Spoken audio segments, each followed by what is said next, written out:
As we journey through this season of Lent, one of the themes that keeps coming up, and it's a little exhausting, but it's right, is we got a lot to work on in ourselves. And one of the things we have to work on is that we make a lot of excuses. And I know this is true of me. We love to sort of deflect and blame, and we're very slow to take responsibility sometimes for our actions. I had a relative, not one of the ones you know, but a relative who told this story. She said, I had such a bad day. I was driving and my car drifted to the side and hit a parked car. We said, your car did that? Was it a self-driving car? But no, it's just hard to take responsibility, right? It's always the car, did stuff. And I will say this, I have literally done the exact same thing. You know what a bollard is, right? Those little poles, if you've ever been to Stanford, there's 370 million of them posted around Stanford. Anyway, somebody pointed at a dent in my door and said, what happened there? And I literally said I caught myself, but what I said was, a bollard hit my door. Right? It just jumped out. And I said, well, they're very short, and they said, like bollard height? And I said, yeah. And they said, well, you didn't see it? And I said, no, it was in a weird place. And they said, oh, so you got in the car and then they installed the bollard before you could back out. No, it was there. It was there. We love to just not necessarily just say it. I did this. Whatever it is, I did it, and it's okay. But the only way we make it okay is if we learn how to say it out loud so that we can change. Right? That's it. That's the basic task that is so hard for us, to just say it out loud. This is what I did. Or this is what I think. This is what I stand behind. I'll tell you, one of every minister's least favorite expressions in the entire world is people are saying. Right? We hear it all the time. You know what people are saying. They don't like this, or this is wrong, or this is bad. That's what people are saying. We hear it all the time, right? We hear it from politicians too, right? And what I always want to say, if you're ever tempted to say that to me, is, why don't you tell me what you have to say? Not what people are saying. And if they want to say it, they can say it. But why don't you say what you want to say? And I'll try to say what I want to say. But we don't. We're so careful. There's 1,000 examples of this. One that came up this week, I heard people talking about how there isn't enough water. And I wanted to say, well, there's not enough hydrogen and oxygen? What do you mean? There's a shortage? No, there just isn't enough water. So it's God's fault, right? God didn't provide enough water? No, we choose. Right? We choose how to manage our resources, but that's never how we talk about it. We choose how we respond to climate change and global warming. We choose how many reservoirs we have. We choose how much money we want to spend on water. It's about political will. It's about money, whatever. But it's a choice, right? It isn't something somebody's doing to us, but that's always how we talk about it. That it's happening to us. But what Jesus reminds us over and over again, what God reminds us over and over again, you get to choose. You decide who you are and how you respond to the world and the needs of the world. I don't know about you, I had a real hard time watching the hearings for Ketanji Brown Jackson in the Judiciary Committee. And it started, the whole process started with what I perceived as unbelievable racism. People said, oh, well, he's going to choose a black woman, so he's not going to find a qualified candidate. He's not going to consider that. It's like, no, the only way you could believe that is if you believe there are no qualified black women in our country, which is nonsense. And then the hearings themselves, people said, well, I'm not racist, and people are going to call me racist. If that's how you start, it's because you know in your heart you're about to say something racist. And not only that, you know it is, and you're not willing to admit it or do something about it. And this is the most important part.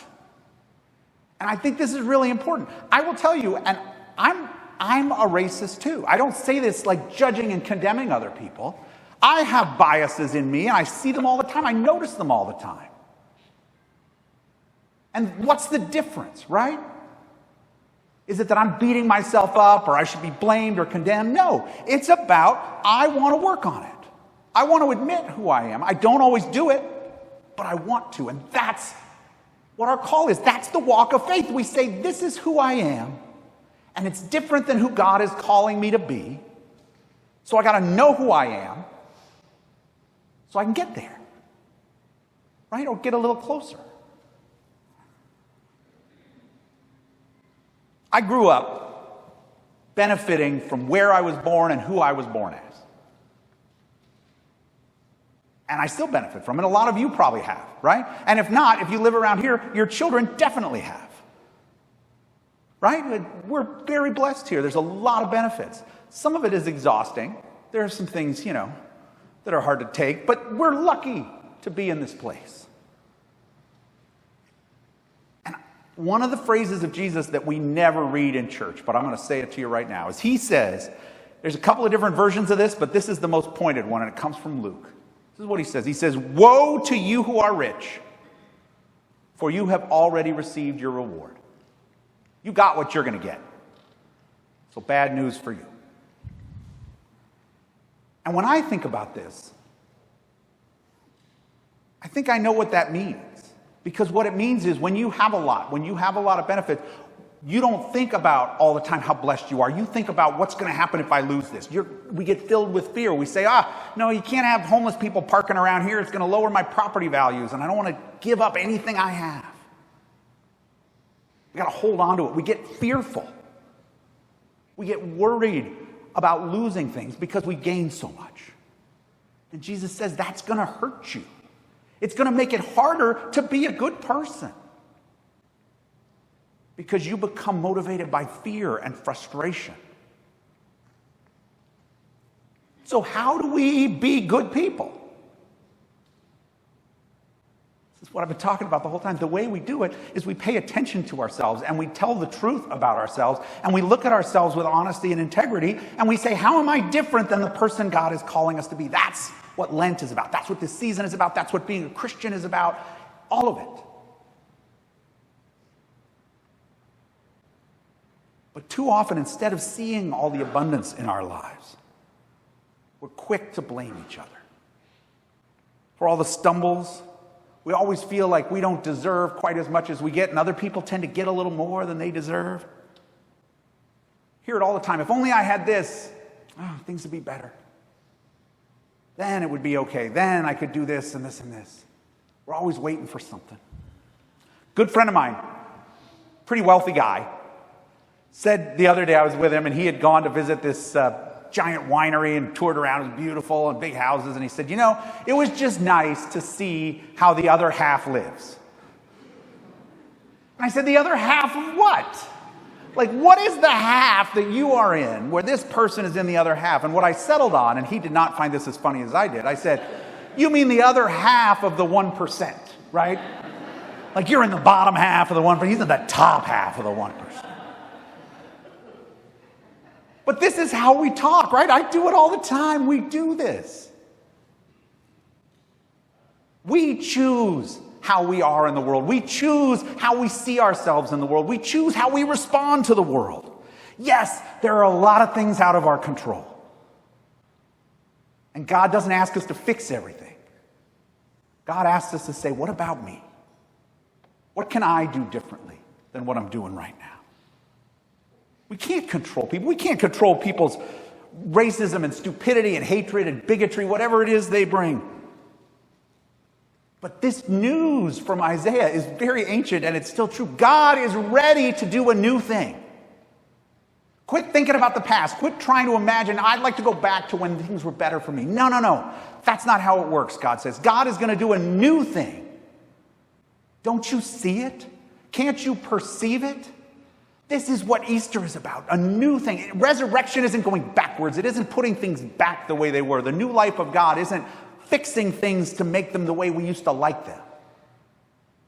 God is doing a new thing. Totally unlike what has happened before. That is what we are invited to. That's the good news. All these stumbles, we can look at ourselves with honesty because we don't have to worry, because God is ready to forgive us and do a new thing with us and in us and through us and among us. So we don't have to worry when we tell the truth. It's going to free us to be a part of this new thing that God is ready to do. But that defensive voice always comes up, doesn't it? But what am I supposed to do? What am I supposed to do? I don't know. It's the biggest excuse of all, right? I don't know what I'm supposed to do. People have been saying that same thing for thousands of years. And you know the answer because I've said it and you've read it and other people have said it. The prophet Micah said it. God has told you what you're supposed to do. Stop asking that question. God has told you what you are supposed to do. Seek justice and love kindness and walk humbly with God. You've heard this and you know this. So lay that excuse aside. And maybe you are literally hearing that for the first time today. That's okay too. Because God is ready to do a new thing with us. Thanks be to God. Amen.